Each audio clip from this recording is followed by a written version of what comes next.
Assalamualaikum dan salam sejahtera untuk kita semua. Bagaimana kabar kalian hari ini? Semoga kalian sehat dan tetap semangat belajar ya. Selamat datang di channel Happy Edukasi. Bertemu lagi dengan Ibu Fitri. Sebelum belajar, marilah kita berdoa terlebih dahulu agar ilmu yang didapatkan bermanfaat. Nah, anak-anak, coba perhatikan gambar ini. Apakah ini? Ya, ini adalah ikan bandeng. Pernahkah kalian makan ikan bandeng? Ikan bandeng dapat diolah menjadi berbagai macam makanan.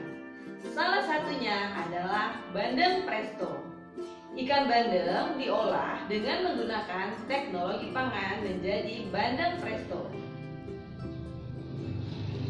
Inilah tema yang akan kita pelajari hari ini, yaitu tema 7, perkembangan teknologi, subtema 1, perkembangan teknologi produksi pangan, pembelajaran kedua. Masih ingatkah kamu pada pembelajaran sebelumnya? Apakah itu teknologi pangan?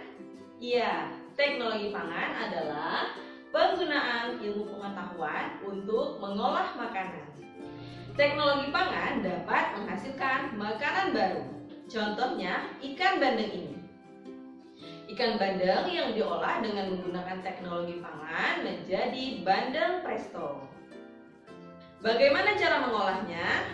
Yuk ikut Ibu ke tempat Ibu Haja Nini di Bandar Lampung.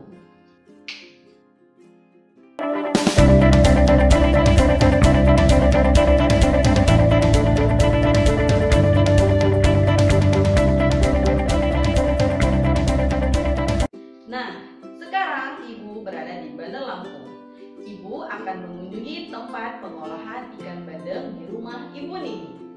Di sini terdapat kolam ikan bandeng yang sangat luas. Bu Nini juga mengolah ikan bandeng agar awet. Nah, bagaimana cara pengolahannya? Yuk kita lihat proses pengolahannya. Cara mengolahnya, yang pertama ikan bandeng dibersihkan terlebih dahulu. Kemudian, ikan tersebut dibumbui dengan bawang putih, kunyit, dan garam. Setelah itu, ikan yang sudah diberi bumbu kemudian dibungkus dengan daun bambu atau daun pisang agar tidak lengket. Setelah itu, ikan dimasukkan ke dalam panci presto yang dapat dikunci rapat agar ikan matang secara merata. Panci presto ini menghasilkan uap air bertekanan tinggi. Hal itu yang akan membuat daging ikan menjadi lunak. Tidak hanya ikan, duri ikan pun akan melunak. Setelah matang, bandeng presto dapat dikemas. Cara mengemas bandeng presto ini akan menentukan daya tahan ikan tersebut. Jika dibungkus dengan plastik biasa, maka ikan akan bertahan selama 5 hari. Namun, jika dibungkus dengan menggunakan plastik tahan udara, ikan bandeng ini akan bertahan hingga 3 bulan. Nah, agar mudah diingat cara membuat bandeng presto ini, Ibu akan menuliskan cara pembuatannya ke dalam sebuah buku. Nah, sekarang coba anak-anak perhatikan teks tentang bandeng presto ini.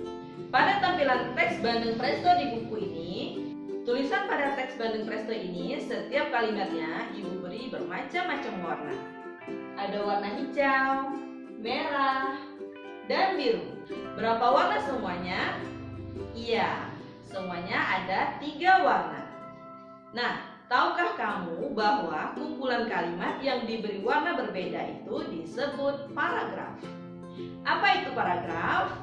Ya, paragraf adalah bagian karangan yang terdiri dari beberapa kalimat yang merupakan kesatuan untuk menyampaikan gagasan utama atau ide pokok. Nah, sekarang coba perhatikan kembali teks bandeng presto ini. Kumpulan kalimat yang berwarna hijau disebut paragraf pertama.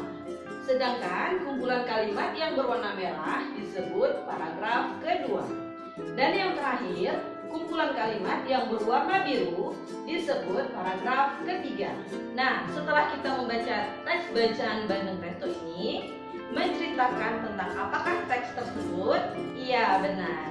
Teks bandeng presto ini menceritakan tentang cara pembuatan bandeng presto. Nah, anak-anak, selain kolam ikan, Bu Nini juga memiliki kolam renang. Di kolam renang ini banyak anak-anak yang sedang bermain air. Di sini ada Siti yang sedang duduk-duduk di tepi kolam. Kemudian ada Dayu yang sedang belajar meluncur. Dan ada juga Lani yang telah mahir berenang.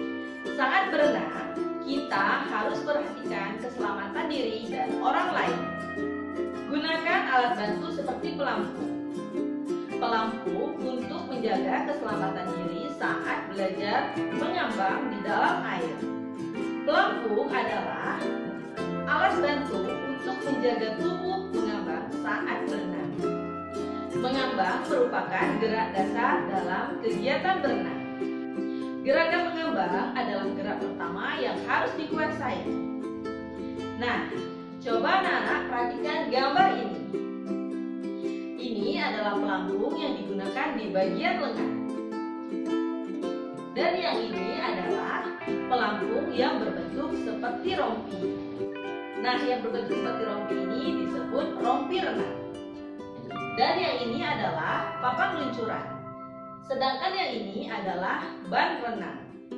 Sebelum berenang, kita harus melakukan pemanasan terlebih dahulu agar otot-otot kita tidak kaku pada saat berenang.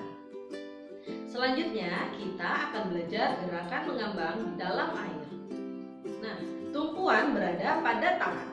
Tangan memegang papan luncuran atau ban renang.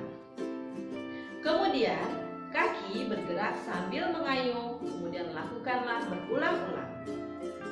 Nah, di kolam renang tadi banyak sekali anak-anak yang bermain air dan memiliki kemampuan yang berbeda. Di lingkungan sekitar, kita dapat menemukan beragam kemampuan. Nah, beragam artinya adalah bermacam-macam. Nah, sekarang coba perhatikan gambar ini. Lani, Dayu, dan Siti juga memiliki cara yang berbeda dalam menikmati buah-buahan. Misalnya, Siti menikmati buah-buahan sambil minum susu rasa stroberi. Kemudian, Dayu menikmati bolu pisang. Sedangkan Lani lebih suka makan buah apel. Semua suka buah-buahan. Namun, mereka menikmati buah dengan cara yang berbeda. Nah, setiap orang memiliki kebiasaan yang berbeda. Kebiasaan yang berbeda merupakan bagian dari keberagaman. Kita harus memahami dan menerima perbedaan kebiasaan setiap orang. Karena memahami dan menerima perbedaan sesuai dengan pengamalan Pancasila ketiga, yaitu yang berbunyi Persatuan Indonesia. Nah, itulah tadi penjelasan Ibu tentang paragraf dan perbedaan kebiasaan setiap orang. Apakah anak sudah paham dengan penjelasan Ibu? Jika sudah, Ibu akan bertanya kepada anak-anak. Apa itu paragraf? Iya, benar. Paragraf adalah bagian karangan yang terdiri dari beberapa kalimat yang merupakan kesatuan untuk menyampaikan gagasan utama atau ide pokok. Kemudian, gerak apa yang pertama harus kita kuasai pada saat berenang? Iya, benar. Gerak dasar yang harus kita kuasai pada saat berenang adalah gerakan mengambang. Dan yang terakhir, sikap memahami perbedaan kebiasaan seseorang termasuk pengamalan Pancasila ketiga yang berbunyi Persatuan Indonesia. Nah, itulah tadi materi kita hari ini. Semoga apa yang sudah Ibu jelaskan bisa anak-anak pahami ya. Terima kasih, sampai jumpa lagi di pembelajaran selanjutnya. Assalamualaikum warahmatullahi wabarakatuh.